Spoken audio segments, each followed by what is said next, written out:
Prophet Abraham, revered by Jews, Muslims, and Christians, stands as a patriarch of faith. His story is one of unity and shared heritage, a common thread that binds these three major religions together.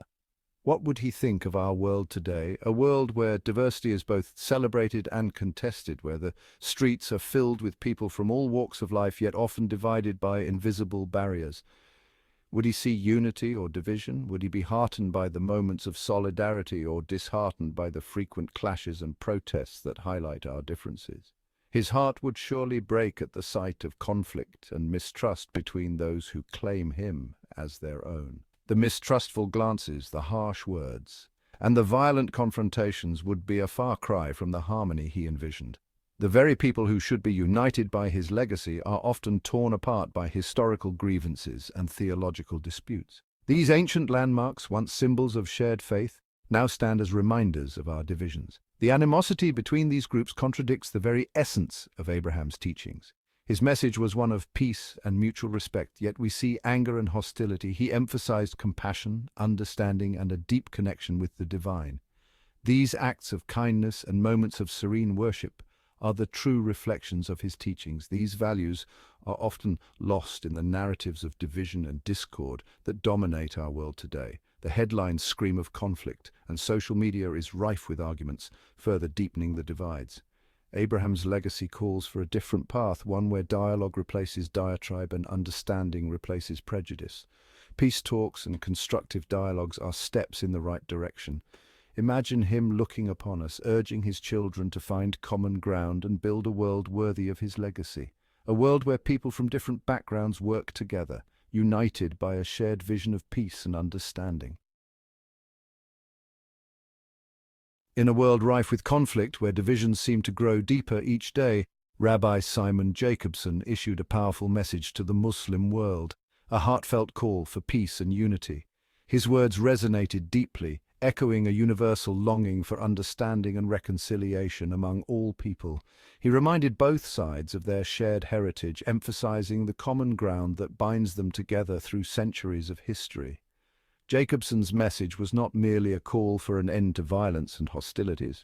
It was an invitation to delve deeper into the heart of the matter, to address the root causes of animosity and misunderstanding. He acknowledged the pain and suffering that fuel the ongoing conflict, urging empathy, compassion, and understanding on both sides. His words, while directed at the Muslim world, held a universal message that transcended religious and cultural boundaries. It was a call for humanity to rise above its differences, to seek common ground, and to work towards a future of mutual respect and harmony.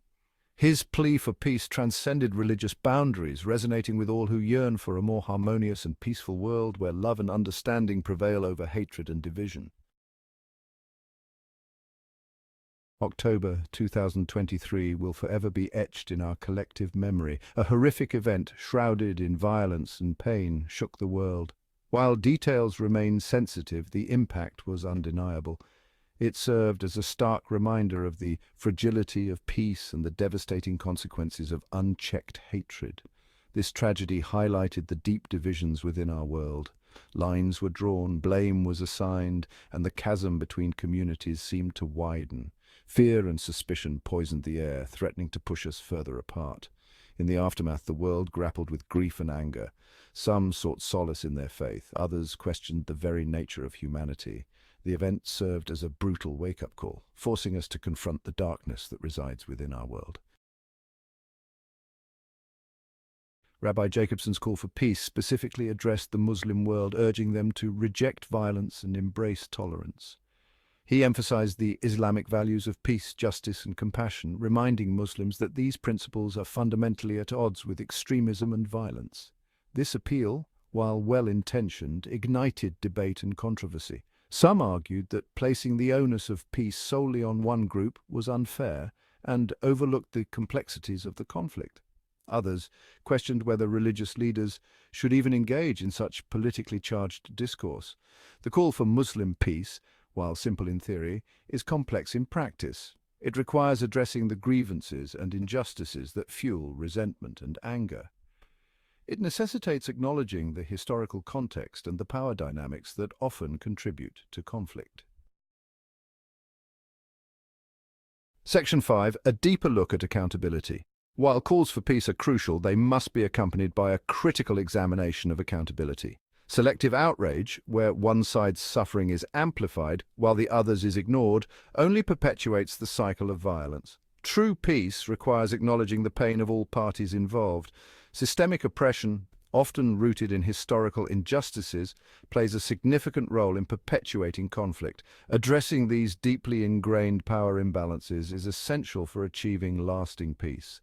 Ignoring them will only lead to further resentment and unrest. Accountability is not about assigning blame. It's about understanding the root causes of conflict and working towards a future where all parties feel seen, heard, and respected. Section 6. The Palestinian Narrative. The Israeli-Palestinian conflict, at the heart of much of the tension, cannot be understood without acknowledging the Palestinian narrative. For generations, they have endured displacement, dispossession, and the daily realities of occupation. Their suffering is real, their grievances legitimate, and their voices deserve to be heard. Ignoring or minimizing the Palestinian experience only fuels further conflict. It's essential to understand the historical context, the broken promises, and the daily humiliations that define life under occupation. Empathy for the Palestinian people is not a betrayal of any other group. It is a prerequisite for peace. Peace cannot be achieved through silence or indifference. It requires acknowledging the injustices faced by the Palestinians and working towards a just and equitable solution for all. Section 7. Peace through justice. True peace is not merely the absence of war, it is the presence of justice.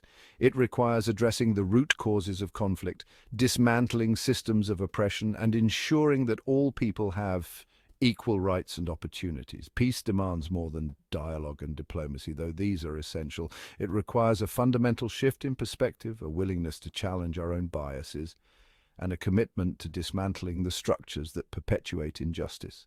The path to peace is not easy. It requires courage, compassion, and a willingness to confront uncomfortable truths. But the alternative, a world consumed by hatred and violence, is simply unacceptable. Section 8. Abraham's Legacy, a call to action. Abraham's legacy is not a passive inheritance. It is a living, breathing call to action that resonates through the ages. It is a call to action that urges us to step out of our comfort zones and make a tangible difference in the world. It compels us to be bridge builders, peacemakers, and advocates for justice. We are called to connect communities, foster dialogue, and create understanding among diverse groups. It demands that we stand up for the marginalized, speak out against oppression, and work tirelessly to create a world worthy of his name. This means addressing systemic inequalities and providing support to those in need. Honoring Abraham's legacy requires more than just words. It requires action. It requires us to roll up our sleeves and get involved in our communities. We must actively challenge injustice, promote understanding, and work towards a future where all people can live in peace and dignity. This involves educating ourselves and others about the importance of diversity and inclusion. Each of us has a role to play in building a more just and peaceful world. Whether through small acts of kindness or large-scale initiatives, our contributions matter. We can choose to perpetuate the cycle of hatred and violence, or we can choose to be agents of change, guided by the principles of compassion, justice, and faith that Abraham embodied. The choice is ours, and the time to act is now.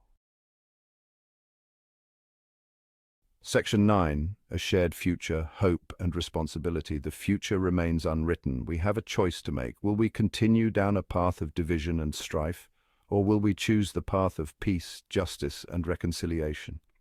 The answer lies in our hands. Hope exists even in the darkest of times. It resides in the hearts of those who refuse to give up on the dream of a better world. It flourishes in the actions of those who choose love over hate, understanding over prejudice, and peace over conflict.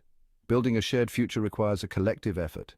It demands that we acknowledge our shared humanity, embrace our differences, and work together to create a world where all people can live in peace, dignity, and mutual respect.